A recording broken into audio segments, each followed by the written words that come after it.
Janasena BJP కూటమి శాసనసభాపక్ష భేటీలో చంద్రబాబును శాసనసభాపక్ష నేతగా ఎన్నుకున్నారు. చంద్రబాబును సీఎం అభ్యర్థిగా పవన్ కళ్యాణ్ ప్రతిపాదించగా 3 పార్టీల ఎమ్మెల్యేలు ఏకగ్రీవంగా ఆమోదం తెలిపారు. లాంఛనప్రాయమైన ఆ భేటీ సందర్భంగా అరుదైన సంఘటనలు చోటు చేసుకున్నాయి. చంద్రబాబు సంస్కారం, కూటమి నేతల మధ్య అనుబంధం, ఆప్యాయతలు ఫోకస్ అయి అందరినీ ఆకట్టుకున్నాయి.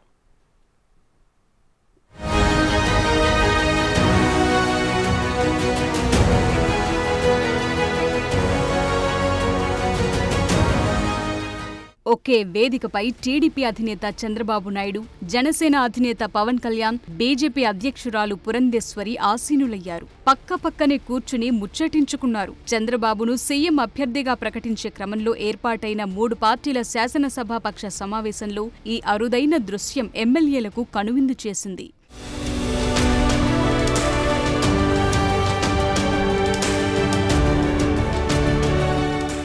శాసనసభాపక్ష భేటీలో చంద్రబాబు కోసం స్పెషల్గా రివాల్వింగ్ చైర్ వేయగా ఆయన దాన్ని మార్పించారు. వేదికపై పవన్ కళ్యాణ్ పురంధేశ్వరులకు వేసినటువంటి కుర్చీనే తనకు వేయాలని సిబ్బందికి చెప్పడంతో వారు వెంటనే చైర్ మార్చారు. సదరు వీడియో సోషల్ మీడియాలో వైరల్ అవుతోంది. కూటమిలో సమైక్యతను, సమానత్వాన్ని చాటిన చంద్రబాబు తన సంస్కారాన్ని మరోసారి రుజువు చేసుకున్నారని ప్రశంసలు వెల్లువెత్తుతున్నాయి. తెలుగుదేశం పార్టీ శాసనసభాపక్ష నాయకుడిగా శ్రీ నారా చంద్రబాబు నాయుడు గారిని ఏకగ్రీవంగా మీ యొక్క హర్ష ఆమోదాన్ని తెలియజేసి తెలుగుదేశం శాసనసభ్యులందరూ నిల్చొని ఒకసారి మీరు ఆమోదించవలసిందిగా మీ అందరికీ సందర్భంగా కోరుతున్నాను.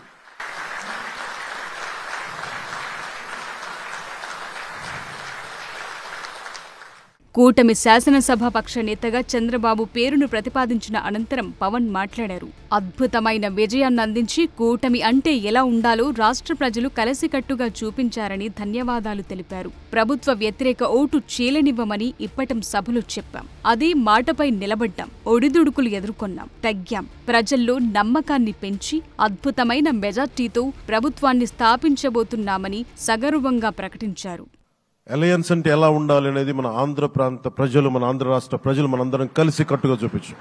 2021 మార్చి 14 ఇప్పటం సభలో నేను ఒకటే తెలియజేసుకున్నాను. ఆ ప్రభుత్వ వ్యతిరేక ఓటుని చీలనివ్వను. ఆ మాట మీద ఉన్నాం, ఆ మాట మీద నిలబడ్డాం. ఒడిదుడుకులు ఎదుర్కొన్నాం, తగ్గాం, కానీ నిలబడ్డాం. ప్రజల నమ్మకాన్ని పెంచాం. అద్భుతమైన మెజారిటీతో ఈ రోజున మనం ప్రభుత్వాన్ని స్థాపిస్తున్నాం. చంద్రబాబు ఎంత నలిగిపోయారో జైల్లో చూశానని, అప్పుడు చంద్రబాబు సతీమణి భువనేశ్వరి పడిన బాధను చూస్తూ మంచి రోజులొస్తాయి, కన్నీళ్లు పెట్టొద్దని చెప్పానన్నారు. ఆ మంచి రోజులొచ్చాయంటూ చంద్రబాబుకు మనస్ఫూర్తిగా శుభాకాంక్షలు చెప్పారు. ఈ సందర్భంగా పవన్ను చంద్రబాబు ఆలింగనం చేసుకుని ధన్యవాదాలు తెలపటం అందరినీ కదిలించింది. ఇది నేను ఆయన పక్కన పెట్టుకుని చెప్పాలి. ఆయన నలిగిపోయారు. జైల్లో చూశాను ఆయన. పాపం భువనేశ్వర్ గారి బాధను చూశాను. నేను అనుకున్నాను, అమ్మ మీరు కన్నీళ్లు పెట్టకండి, మంచి రోజులు వస్తాయని చెప్పిన మంచి రోజులు వచ్చినాయి. వారికి మనస్ఫూర్తిగా వారికి నా హృదయపూర్వక శుభాకాంక్షలు. మీరు అద్భుతమైన పాలన ఇవ్వాలి అందరికీ మనస్ఫూర్తిగా మీకు నేను తెలియజేసుకున్నాను సార్. బీజేపీ రాష్ట్ర అధ్యక్షురాలు దగ్గుబాటి పురంధేశ్వరి ఈ మీటింగ్లో చంద్రబాబు పక్కనే కూర్చుని స్పెషల్ అట్రాక్షన్ గా నిలిచారు. చంద్రబాబు సీఎం అభ్యర్థిగా పవన్ కళ్యాణ్ చేసిన ప్రతిపాదనను ఆమె సమర్థించారు. నారా భువనేశ్వరి అక్కైన పురంధేశ్వరి 2004లో ప్రత్యక్ష రాజకీయాల్లోకొచ్చి కాంగ్రెస్ ఎంపీగా గెలిచారు. కాంగ్రెస్ లో కేంద్ర మంత్రిగా పనిచేసిన పురంధేశ్వరి అప్పటి నుంచి చంద్రబాబుకు 10 ఏళ్లు రాజకీయ ప్రత్యర్థిగా మారారు. ఆమె భర్త దగ్గుబాటి వెంకటేశ్వరరావు కుమారుడు కొంతకాలం వైసీపీలో కూడా కొనసాగారు. ఆ క్రమంలో ఆ వదిన మరుదుల కుటుంబాల మధ్య కూడా గ్యాప్ పెరిగినట్లు కనిపించింది. అయితే ఈ వేదికపై చంద్రబాబు ఆమెకు గౌరవంగా నమస్కరించి ముచ్చటించటం ఎమ్మెల్యేలను ఆకట్టుకుంది. నవయుగ మేధో సైనికుడా, సమయము తెలియని సేవకుడా,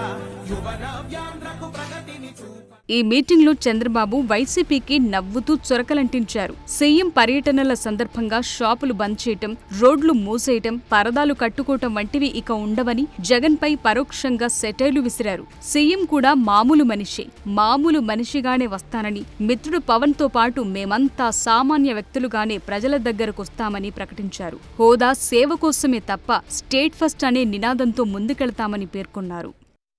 సీఎం వస్తున్నాడంటే చెట్లు కొట్టేయడం, లేకపోతే రోడ్లు మూసేయడం, షాపులు బంద్ చేయడం, పరదాలు కట్టుకోవడం అవన్నీ ఉండవు. సీఎం కూడా ఒక మామూలు మనిషిగానే వస్తా, అందరితో కలిసి ఉంటాం.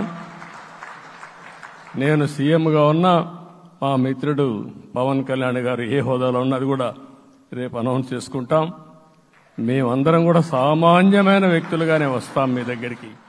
వైసీపీ హయాంలో అసెంబ్లీ సాక్షిగా చంద్రబాబుకు అవమానం జరిగింది. ఆయన కుటుంబంపై వైసీపీ ఎమ్మెల్యేలు ఇష్టమొచ్చినట్లు మాట్లాడారు. దాంతో చంద్రబాబు సీఎంగానే సభలో అడుగు పెడతానని శపథం చేసి బయటకొచ్చారు. ముఖ్యమంత్రి ఈ హౌస్ వస్తాను తప్ప అదర్వైజ్ నాకు రాజకీయాలు అవసరం లేదు. ఇది గౌరవ సభ కాదు. ఇలాంటి గౌరవ సభలో నేను ఉన్నానని మరొకసారి విజ్ఞప్తి చేస్తూ మీకు నమస్కారం.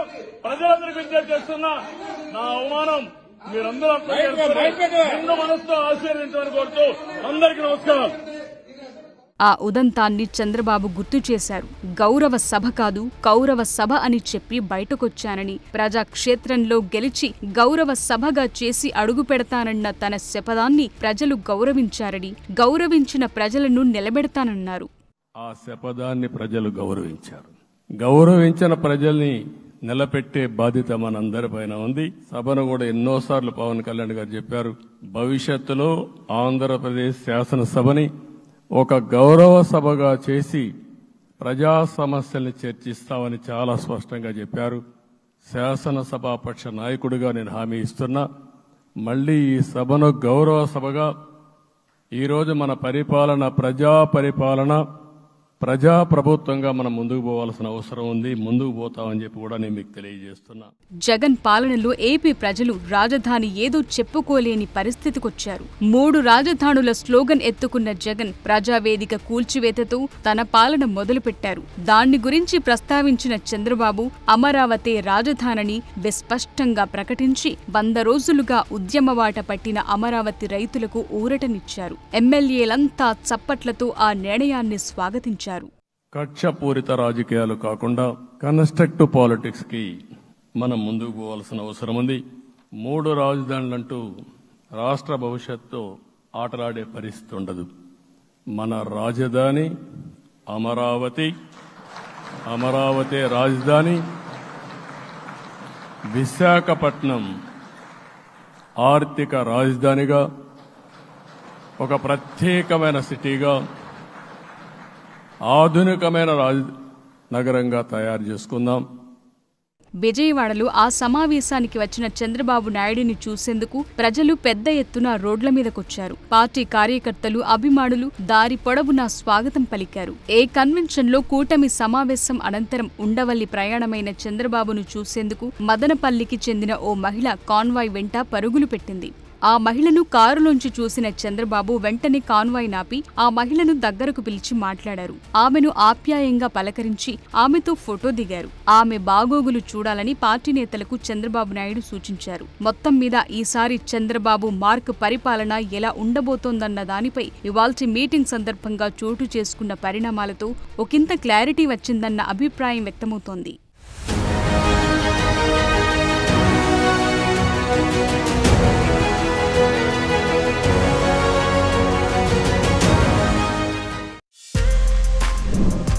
For more videos like this, subscribe Big TV channel.